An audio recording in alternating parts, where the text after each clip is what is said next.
So for my undergrad studies, I went to a pretty conservative Christian Bible college, which shall remain nameless. And while I was there, I kind of got the vibe that questions or really wrestling with some of the things I was being taught was not exactly encouraged. And one of the reasons I thought that is because, well, questions were not encouraged, and the vibe we got from our profs was, when you're older, you'll realize why we're right. Like that was, they didn't say it, but that was pretty much what we understood.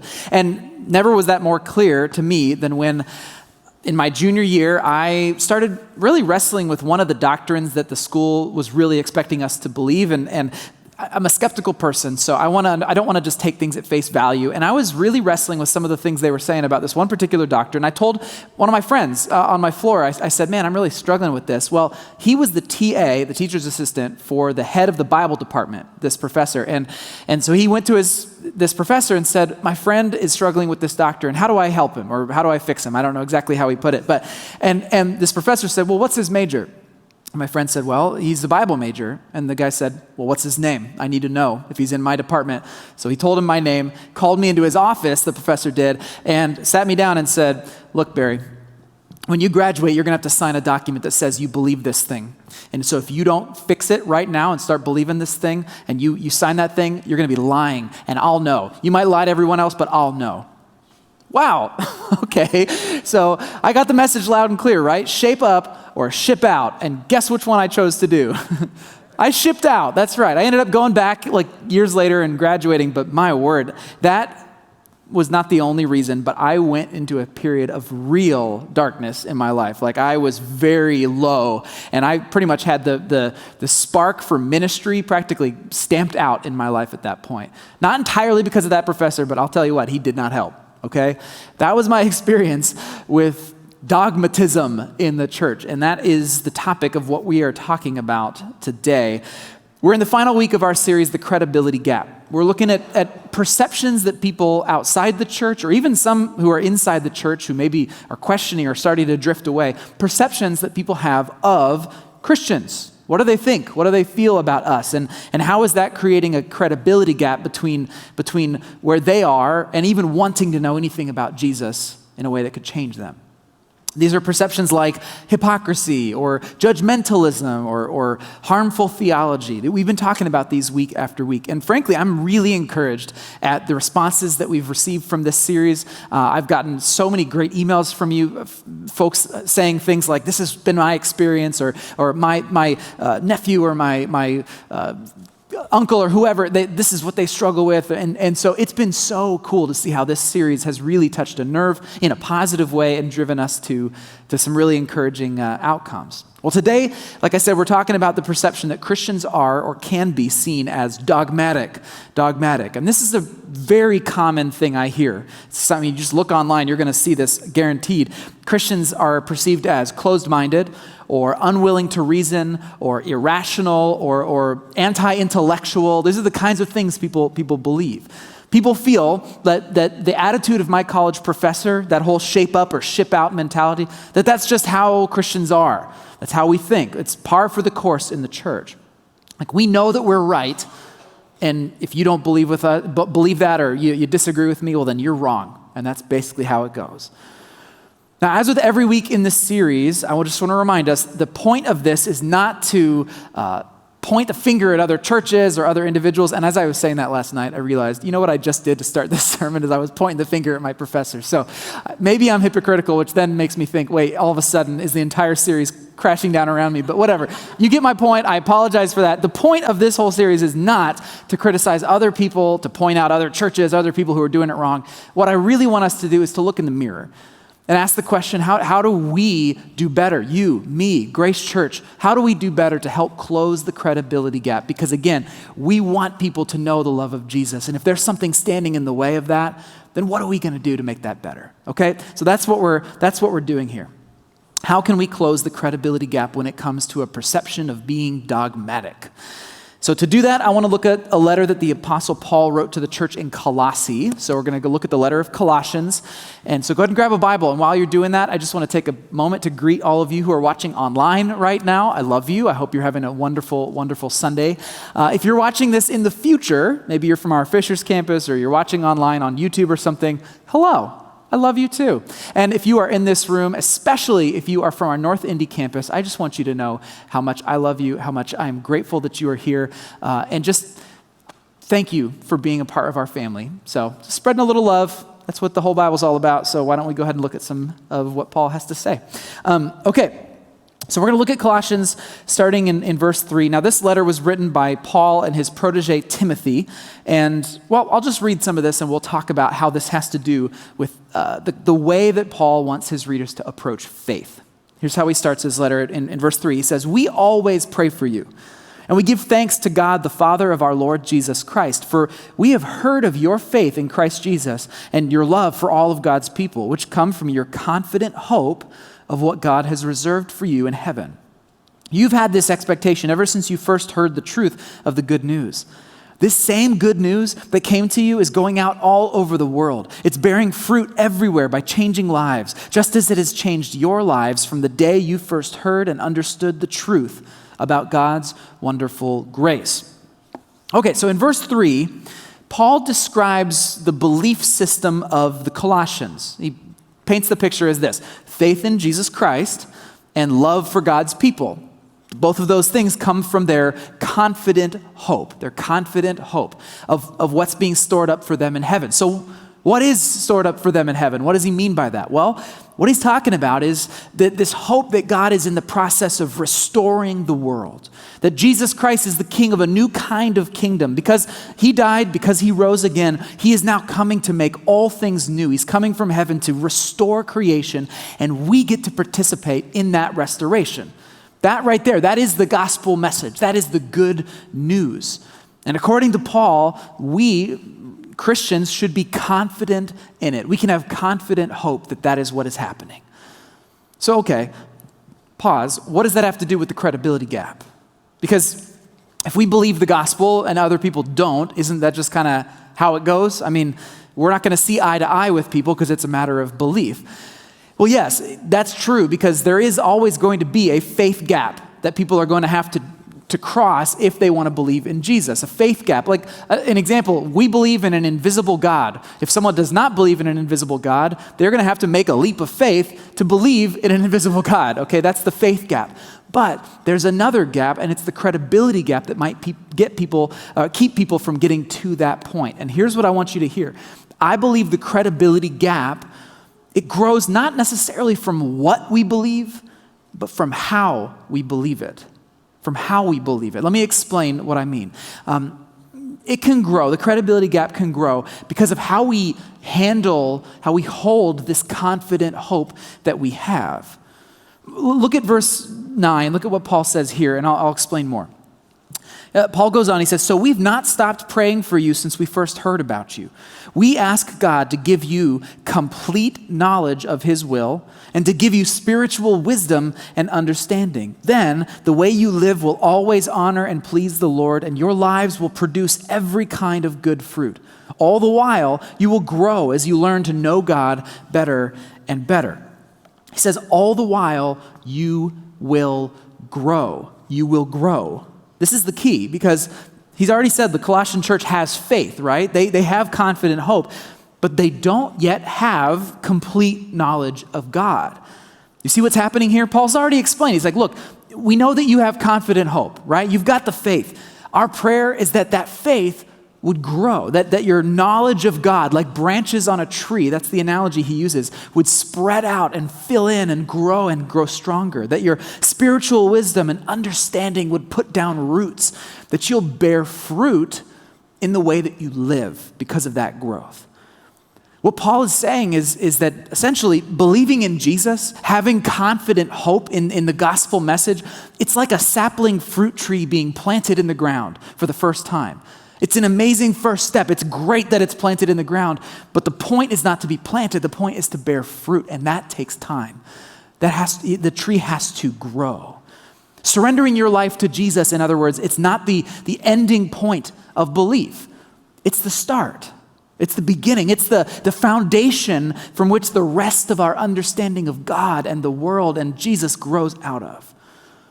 This is what I mean when I say that it's not what we believe, but how that affects the credibility gap. Because Think about what it would look like, what it would mean for us to have complete confidence in Jesus, but to also acknowledge how much we need to grow. But picture that. What would that look like? I mean, I think it would look like a life of a lifelong pursuit of truth, right? You know you've got to grow, so you're always looking to grow. It would look like an acknowledgement of our own weaknesses, our own limitations, to say, yeah, I get it, that I don't know it all. It would look like wonder as we encounter a God who is far beyond our comprehension, a God that we can't grasp. This is the open-handed posture that we are invited to have towards our faith, an open-handed posture. So let me ask you this. Is an open-handed posture what people see when they look at the church? Do Christians have a reputation for having an open-handed posture of wonder when they think about their faith? Unfortunately, I don't think the answer is yes. I don't think that is what people see. What do they see? Well, they see attempts to systematize and categorize everything about God so that we can get rid of all the mystery and put him in a nice tidy box that we can understand. People see aggressiveness or defensiveness when any of our beliefs are questioned, and hostility. People see rigidity and narrow-mindedness and dogmatism. I mean, just look online. Look online. What you're going to see is you're going to see Christians arguing with and blasting other people who don't believe the exact same things they do. There's an entire series of Christian movies that's entirely based on the premise of Christians dunking on straw men atheists and then patting themselves on the back for being right? And look, I know I'm not the only person who's had someone who's a religious authority figure tell me to shape up or ship out with it when it comes to my questioning, right? I know I'm not the only one. When these kinds of things happen, when this is the posture that we hold, the credibility gap grows. It just does. Not because we believe in Jesus, but because of how we hold on to that belief, how we hold on to that confident hope. Not with open palms, but with a clenched fist. We treat it like we're a sapling planted in the ground who's now lording it over all the other trees to say, like, look, we've got it figured out. We've got it right. I have an apple tree that I planted 1.5 years ago. And guess how many apples it gave me last year? Anybody want to take a guess? How many apples? 0. Yeah, you're right. 0 apples, because it takes years for an apple tree to develop enough to start actually producing fruit. If I find out that my apple tree is getting on Facebook blasting other people about the right way to bear fruit as a fruit tree, I'm going to be super upset with it. We're going to have some words because it's not there yet, right? It's not ready. It shouldn't act like it is. Paul's praying that his readers would grow in their knowledge of God, but yet what do we so often do? We say, hey, no need. No, I'm already there. We've got it all figured out. Oh, and you know what? If you want to be a part of our little club, then you'd better realize that we're right. That's how we approach it. The credibility gap grows when we hold our beliefs with a tight fist instead of an open palm. Let me paint a picture for what this looks like. There's a whole passage in the next little bit of the book right here where Paul does this poem about the supremacy of Christ, and it's this beautiful epic poem, and man, I wish we had time to really dig into this. We probably need to do a whole sermon series about it at some point. But I just want to show you that there are 2 very different ways to approach a part of the Bible like this. So let me read it, and then I'll talk about it. Okay, this is this poem about Christ. Christ, Paul says, is the visible image of the invisible God. He existed before anything was created and is supreme over all creation. For through him, God created everything in the heavenly realms and on earth. He made the things that we can see and the things we can't see, such as thrones and kingdoms and rulers and authorities in the unseen world. Everything was created through him and for him. He existed before anything else, and he holds all creation together. Christ is also the head of the church, which is his body. He's the beginning, the supreme over all who rise from the dead. So he is first in everything. For God, in all his fullness, was pleased to live in Christ. And through him, God reconciled everything to himself. He made peace with everything in heaven and on earth by means of Christ's blood on the cross. Okay, again, so much context we could get into here. All I want to do, though, today is to show you ways that you can interact with this poem. And there's 2 very different approaches. The first is what I would call a closed-fisted, systematic approach. This was my experience at my Bible school, where systematic theology was all the rage. Now, systematic theology is basically, it's a way to try to systematize truth about God, about faith, about whatever, by using passages from the Bible. It's kind of like trying to be scientific and looking at all the verses in the Bible as your data set, right? Or to use another analogy, it's like, first of all, by the way, systematic theology, there are definitely some benefits to doing things that way occasionally, but there are also some pitfalls. And the pitfalls come when we treat the Bible like, well, it's kind of like trying to assemble a piece of IKEA furniture without any instructions or idea of what you're building, right? You just have a whole box full of parts. And you take part here and this screw here and this sort of thing, and you try to put them all together, and you're just kind of trying to figure it out as you go along. And it's like looking at this poem. It's like, okay, verse 15, God is invisible. Okay, data fact. There we go. Verse 17, Christ existed before creation. Okay, that's this piece of wood. Verse 19, God lives in Christ. Okay, fact. Bears eat beets. It's like, all right, fact. Part after part, you try to assemble this piece of furniture, and then you hope that at the end of it, you've got some kind of a reasonable understanding of God, and then you say, aha, now I understand God. But what would happen if you were trying to build a piece of furniture that way? Inevitably, you're going to end up with a whole bunch of missing pieces or a bunch of extra pieces that didn't fit in. And it's like, well, hold on a second. If that's God, then what are we supposed to do with the Holy Spirit? How does that fit in there? Oh well, right? You don't have a holistic framework trying to build something without instructions. And then, of course, what happens is you look over here and someone else built like a table. You're like, no, it's not a table, it's a chair. And then you're fighting about that. Okay, I'm stretching the analogy, but you get what I'm saying here. You get what I'm saying. We act like we have the capacity within ourselves to figure it all out, to understand the transcendent creator. And then we have the audacity to hold those beliefs with a tight fist and fight with others about it. The credibility gap grows when we're sitting here assembling furniture like this. But there's another way. There's an entirely different way to approach biblical truth like this. It involves acknowledging, as Paul says in verse 10, that we've got room to grow, that we need to learn, that we need to grow. It's an acknowledgement that God is beyond our comprehension. We can seek to understand him, but we will never completely get there. It's an acknowledgement that this book, this Bible, this is an invitation not to certainty, but an invitation to wonder, to put down roots into the mystery of a self-sacrificial God. That's what this Bible invites us into. Look again at this poem. I'll give you an example of this. Verse 16 says, God created everything through Christ. Okay, so Christ was the means by which God created every galaxy and blade of grass and human in existence. Try to wrap your mind around that. or verse 17, Christ holds all things together, okay? And then in the next verse it says, but that he is the head of his body, which is the church, and that's us. So what does that mean about our place in creation, right? This kind of thing, it doesn't lead me to certainty, it leads me to more questions. It opens my mind and makes me realize just how much more I have to learn and grow. When we approach the Bible in this way, with wonder, it becomes not a list of God facts to piece together. It becomes a life-giving story that draws us in and transforms us so that we can bear fruit. Because that's the point, isn't it? To bear fruit in our lives as we learn to know God better and better and better, as Paul says. So yes, we can have confident hope in the message of the gospel.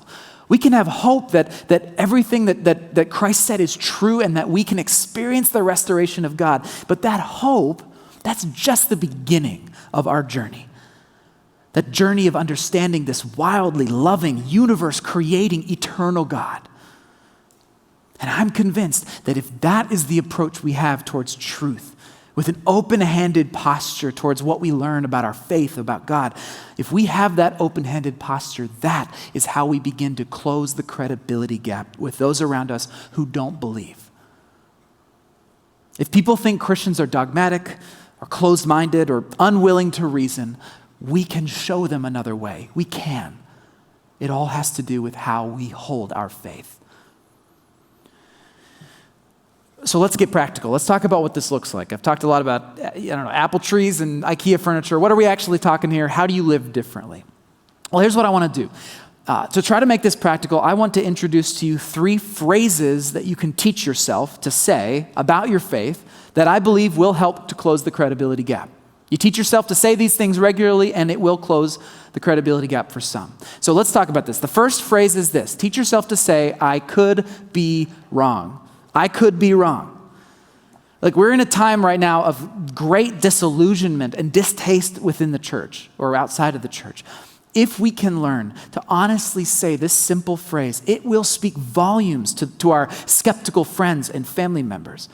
Here's why. First of all, it's an acknowledgement that we are on that journey of faith that we've been talking about, that we're still growing. I could be wrong because I realize that I've got a long way to go. That's why I could be wrong. It's also a reminder that it's okay to doubt. If anyone's told you it's not okay to doubt, they're wrong. It's okay to doubt. Faith is not the absence of doubt, right?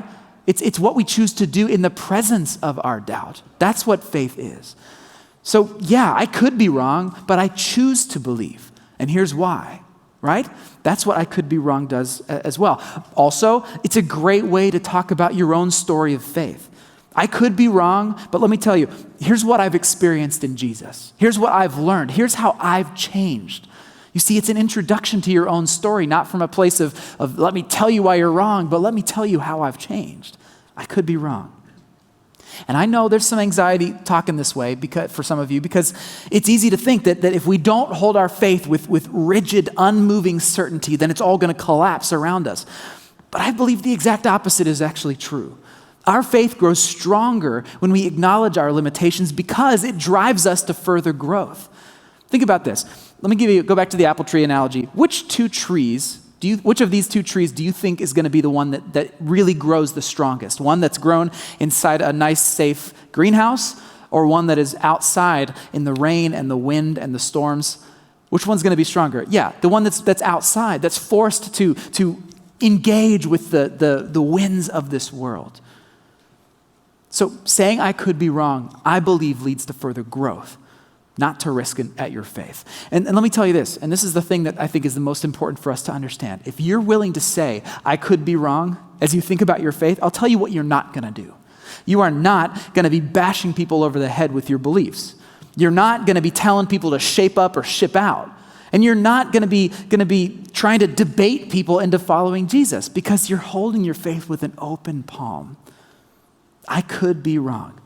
No, you're going to be focused on learning and growing and changing to look more like Jesus in your own life. You're going to be focused on bearing fruit. And I guarantee the people around you are going to notice a difference. And they are going to want to join you in that journey. I could be wrong, but here's why I believe. Teach yourself to say that. The second thing that you can learn how to say is just this. Why? Practice thinking about your faith with this question in your mind. Why? Sorry, I just couldn't help myself. I had to. It's an old Vine. It doesn't matter if you don't know what Vine is. It's like pre-TikTok. It's a whole thing. Anyway, it's classic. I had to. I just knew I'd be saying why a lot. So anyway, why? So one of my favorite things about little kids is that they're so endlessly curious. And for some of you, I'm sure this is actually it's probably the most annoying thing about little kids, especially if you've got some that are in that like prime age of asking why. But what happens? They want to know, why do bees sting? And why are trees tall? And why can't I touch the stove? And you answer them, and what do they say?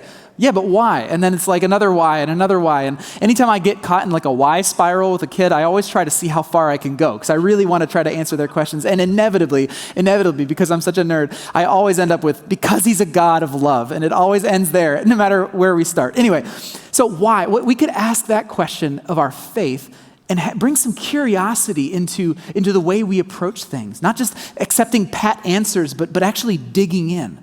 Like, why did God create humanity? Why is there sin in the world at all? Why did Jesus have to die, right? And then you answer that and ask, well, why to that too? You can start to ask these questions of your faith. These deepen your faith when you ask them. These questions require you to dig into Scripture. They require you to learn from one another. The question why, it helps us put down our roots deep into Jesus. And I'll tell you what, if we're used to this, if we're used to asking why and really digging in like this, then when we do have conversations with non-believers, we can speak from a place that is a deep well. We're not just accepting, oh, well, I don't know, they told me to believe this at church. We've actually wrestled with it. We've thought about it.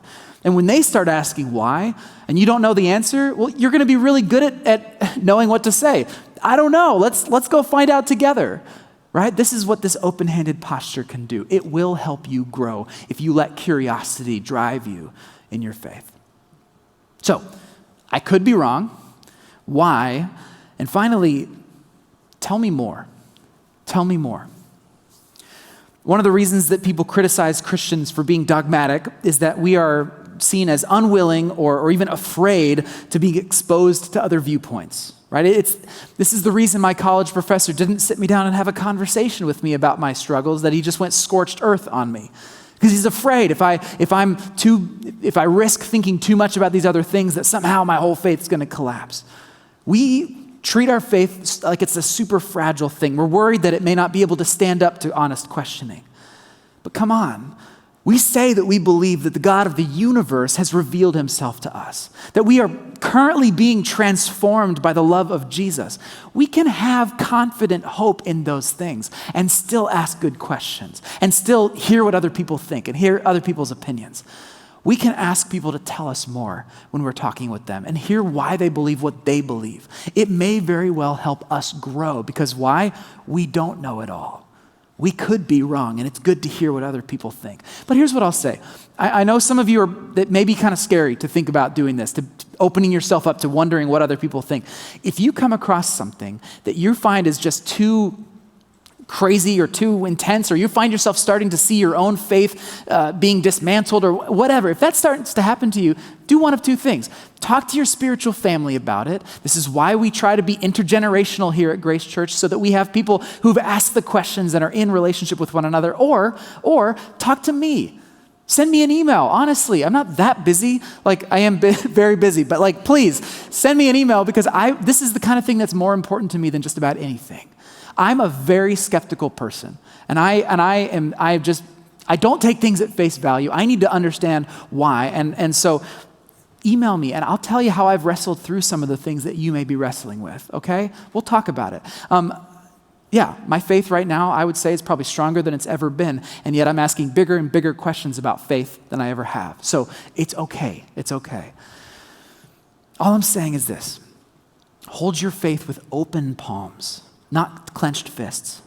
And when you come across someone with a different viewpoint than you, don't say, here's why you're wrong. I know it's tempting. Don't say, here's why you're wrong. Say, tell me more. Learn from them. It may very well help you grow, as I said, and it will help to close the credibility gap.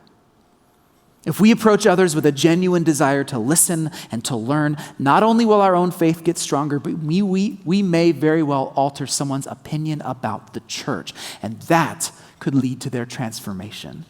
And that's a really good thing. I could be wrong. Why? And tell me more. Let's teach ourselves to say those things and hold our faith with open palms. Because look, there is a faith gap to following Jesus. Our loved ones are going to have to make that leap of faith at some point. But we don't have to add a second gap for them to cross. We can bring credibility back to our faith and believe in such a way, hold our faith in such a way that we can all bear fruit. Thanks for watching, but don't stop there. We want you to find community at Grace Church, and the first step in doing that is going to gracechurch.us/hub. There you'll find other sermons, details about upcoming events, and other important announcements. And make sure you subscribe to our channel so you don't miss out when we post something new. Thanks again for watching. We'll see you next time.